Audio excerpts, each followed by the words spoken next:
Urine में glucose आना, keto acidosis हो जाना, पॉलीडिस्पेसिया, अब जो क्या हो ना, भूख ना लगना, पॉलीयूरिया, बार बार वॉशरूम जाना, उसके बाद बार बार क्या होना, प्यास लगना, उसके बाद पॉलीफेगिया। हेलो गाइस, कैसे हैं आप सभी। मैं आशा करता हूं आप लोग स्वस्थ होंगे, मस्त होंगे और अपने काम में व्यस्त होंगे। चलिए, तो आज हमें बात करनी है एंडोक्राइन सिस्टम डिसऑर्डर की। जो एंडोक्राइन सिस्टम डिसऑर्डर होता है उसकी बात करनी है। बेसिकली हमें पता है कि जो एंडोक्राइन सिस्टम होता है उसमें क्या, जितने भी हॉर्मोन्स वगैरह, एंजाइम वगैरह, उनका सीक्रेशन होता है।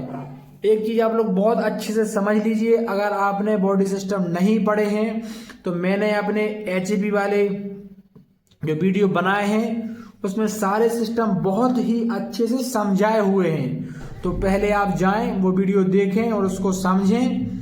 उसके बाद आपको जितनी भी डिसीज हैं वो बहुत अच्छे से और आसानी में समझ में आएंगी। ओके गाइस, तो हम स्टार्ट करते हैं। सबसे पहले डायबिटीज मेलाइटस, ये कैसे होती है, जब इंसुलिन का डिसबैलेंस हो जाता है तब होती है। चलिए अपन देख लेते हैं। डायबिटीज मेलाइटस भी 2 प्रकार की होती है, टाइप 1 और टाइप 2।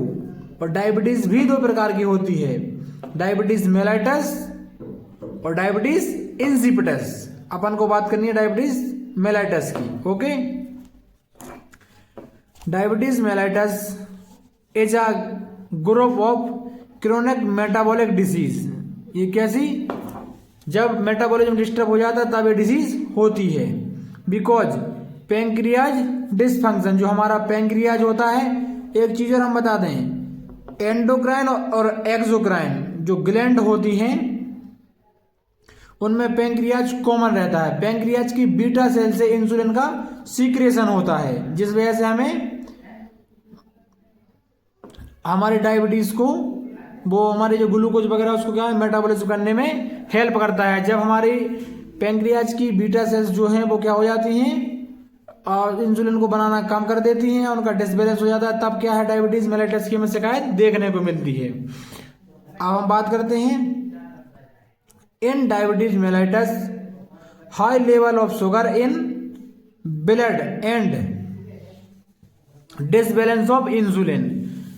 जब ब्लड में शुगर की मात्रा क्या हो जाती है, बढ़ जाती है और इंसुलिन का डिसबैलेंस हो जाता है, वो क्या कहलाता है, डायबिटीज मेलाइटस। जब ब्लड में शुगर की मात्रा बढ़ जाती है और इंसुलिन का डिसबैलेंस हो जाता है तो वो कहलाता है डायबिटीज मेलाइटस। अब बात करते हैं, डायबिटीज मेलाइटस 2 प्रकार की होती है, टाइप 1 और टाइप 2। जो टाइप 1 डायबिटीज मेलाइटस होती है वो होती है इंसुलिन डिपेंडेंट। मतलब इस डायबिटीज में पेशेंट को इंसुलिन की आवश्यकता है।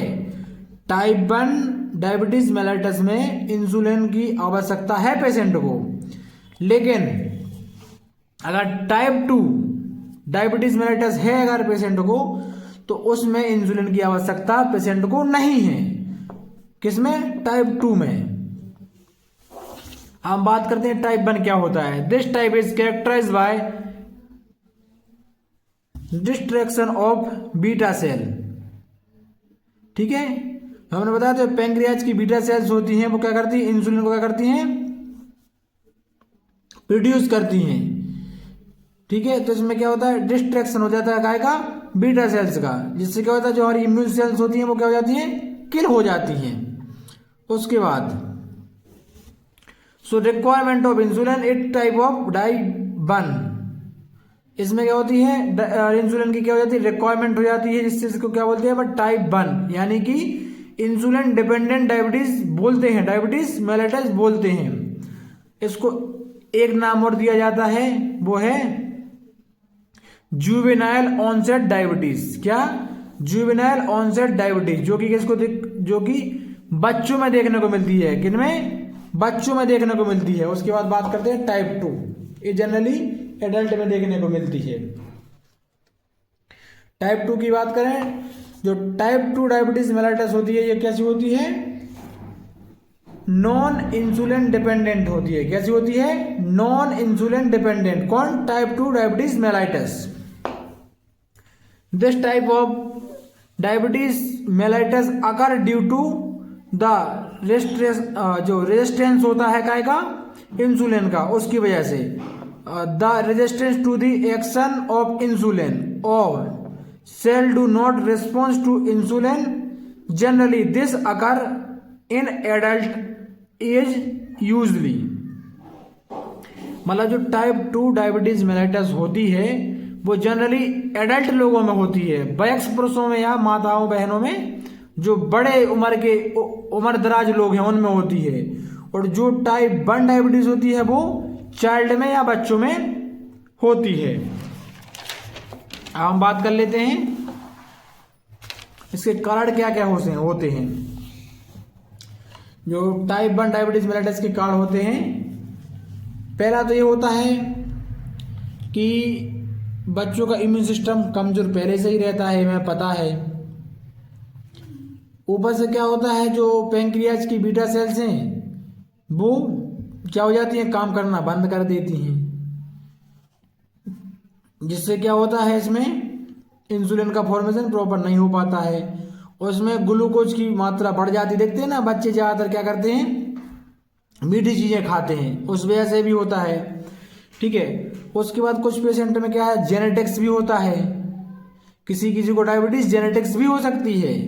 ठीक है, और या फिर वायरसेस की वजह से भी हो सकती है, जो वायरस क्या है इम्यून सिस्टम पे क्या करते हैं, अटैक करते हैं, उस वजह से भी हो सकती है। उसके बाद बात करें टाइप 2 की। इन कंडीशन मैनी कॉजेस, इसमें भी बहुत से कॉज, जैसे कि insulin does not function properly. इसमें इंसुलिन तो क्या हो रहा है, बन रहा है, लेकिन प्रॉपर काम नहीं कर रहा। एक तो ये कारण हो सकता है। दूसरा इंसुलिन रेजिस्टेंस, इंसुलिन वही असर नहीं दिखा पा रहा है, इंसुलिन का असर नहीं हो रहा है। Glucose level in high into blood stream, क्या करता है, जो ग्लूकोज लेवल है वो ब्लड स्ट्रीम में क्या हो जाता है, रेज हो जाता है, बढ़ जाता है, हाई हो जाता है। उसके बाद तीसरा गेस्टेशनल डायबिटीज भी हो सकती है। ये नॉर्मल नहीं है, ये प्रेग्नेंट वुमेन्स में होती है जनरली। इनसे क्या होता है, इनका जो हार्मोनल बैलेंस है वो डिसबैलेंस हो जाता है, इस वजह से। और ये क्या करती हैं, जो during pregnancy hormones generate by the placenta make the body cell more resistant to insulin. जो प्लेसेंटा के द्वारा क्या हो रहा है, जो हॉर्मोन्स बॉडी में आ रहे हैं, अब उसमें क्या होता है, वो बच्चों में जाने लगते हैं, इस वजह से ये हो सकता है। द पैंक्रियाज में unable to produce sufficient insulin, और ये पैंक्रियाज सफिशिएंट इंसुलिन बनाने में क्या होता है, सक्षम नहीं होता है इस टाइम पे, किस टाइम पे, प्रेगनेंसी के टाइम पे। अब बात करते हैं इसकी पैथोजेनेसिस, क्या होती है पैथोजेनेसिस। जब हम मान के चलो कि कोई भी ग्लूकोज वाला जो मतलब है, जो मीठी चीज़ें ले रहे हैं, खा रहे हैं, उस वजह से भी हो सकता है। अगर हम मीठी चीज़ें खाते हैं ज़्यादा तो उससे क्या होता है कि हमारी जो पैंक्रियाज की बीटा सेल हैं वो क्या हो जाती हैं, अपना काम प्रॉपर नहीं कर पाती हैं, जिस वजह से इंसुलिन का बनना कम हो जाता है। और जो इंसुलिन क्या करता है, इंसुलिन ग्लूकोज को पचाने में मदद कर रहा था, तो वो ग्लूकोज को नहीं पचा पाता, जिस वजह से क्या होता है, ग्लूकोज का लेवल हमारी बॉडी में क्या हो जाता है, बढ़ जाता है, और इंसुलिन का सिक्रेशन क्या हो जाता है, कम हो जाता है। इस वजह से डायबिटीज हो जाती है। अब बात करें टाइप 1 डायबिटीज की, तो ये कहाँ असर करती है, ऑटो इम्यून पर असर करती है, इससे जो हमारा इम्यून सिस्टम वो क्या हो जाता है, कम हो जाता है। उसके बाद जो टाइप 2 है वो क्या करती है, जो इम्यून सिस्टम रहता है वो तो हमारा काम नहीं कर पाता है। क्यों नहीं काम कर पाता है, क्योंकि जो कॉम्बिनेशन है वो नहीं बन पाता है, क्योंकि इंसुलिन तो बन रहा है लेकिन क्या होगा, उसका रेजिस्टेंस हो गया, मतलब असर नहीं दिखा रहा है इंसुलिन अपना, इस वजह से इंसुलिन की डिफिशियंसी हो जाती है। इसमें बहुत से रीजन हो सकते हैं, जैसे कि genetics, auto immune dysfunction, environmental factors, बहुत सी चीज़ें हो सकती हैं। अब बात करें क्लिनिकल मैनिफेस्टेशन, क्या क्या लक्षण हो सकते हैं। Ketoacidosis, presence of glucose in urine, urine में ग्लूकोज आना, कीटोएसिडोसिस हो जाना। पॉलीडिस्पेसिया, अब जो क्या हो ना, भूख ना लगना। पॉलीयूरिया, बार बार वॉशरूम जाना। उसके बाद बार बार क्या होना, प्यास लगना। उसके बाद पॉलीफेगिया मतलब भूख लगना। उसके बाद लॉस ऑफ वेट ऑटोमेटिक कम हो जाना। हेडेक होना और अपने आप में भारी भारी सपन होना। इरिटेबिलिटी आ जाती है, गुस्सा चिड़चिड़ापन होने लगता है। ब्लू रेड विजन, थोड़ा सा देखने में समस्या हो सकती है। और फ्रीक्वेंट इन्फेक्शन, जल्दी से इन्फेक्शन भी होना शुरू हो जाता है डायबिटीज में। इसके नॉन फार्माकोलॉजिकल क्या है मैनेजमेंट, ये डाइट को बदल के और फिजिकल एक्टिविटी को। अगर किसी को डायबिटीज की प्रॉब्लम है तो वो अगर रनिंग करता है, अगर रनिंग करेगा तो गारंटी से उसकी जो डायबिटीज है वो गारंटी से ठीक हो जाएगा, अगर वो रनिंग करता है तो। क्योंकि डायबिटीज एक्चुअली कहाँ पहुंच गई है, जो ग्लूकोज है उसकी मात्रा बढ़ गई कहाँ, ब्लड में। जो ग्लूकोज की मात्रा ब्लड में बढ़ गई है, और जब हम मेहनत करेंगे तो क्या होगा, फिल्ट्रेशन ज्यादा होगा। फिल्ट्रेशन ज्यादा होगा तो जो जितना ब्लड में ग्लूकोज रहेगा वो स्वेट के थ्रू बाहर आ जाएगा, पसीने के थ्रू क्या हो जाएगा, बाहर आ जाएगा। तो अगर आप और रनिंग करते हैं और फिजिकल एक्टिविटी ज़्यादा करते हैं तो आपको इंसुलिन ये कह सकते हैं कि आपको कभी भी डायबिटीज की शिकायत नहीं होगी, गारंटी से कभी भी डायबिटीज की शिकायत नहीं होगी। उसके बाद हम बात करें फार्माकोलॉजिकल मैनेजमेंट की, तो डायबिटीज में क्या होता है, इंसुलिन थेरेपी देते हैं। उसके बाद सल्फोनाइल यूरेज, और जो सल्फोनाइल यूरेज होता है उसमें कुछ ड्रग होते हैं जैसे कि टोल्बिटोमाइड, क्लोप्रामाइड और ग्लिम्प्राइड। और भी कई ड्रग हैं, जब आपका क्लासिफिकेशन अपन कोलॉजी में देखेंगे तो बताएंगे। उसके बाद उस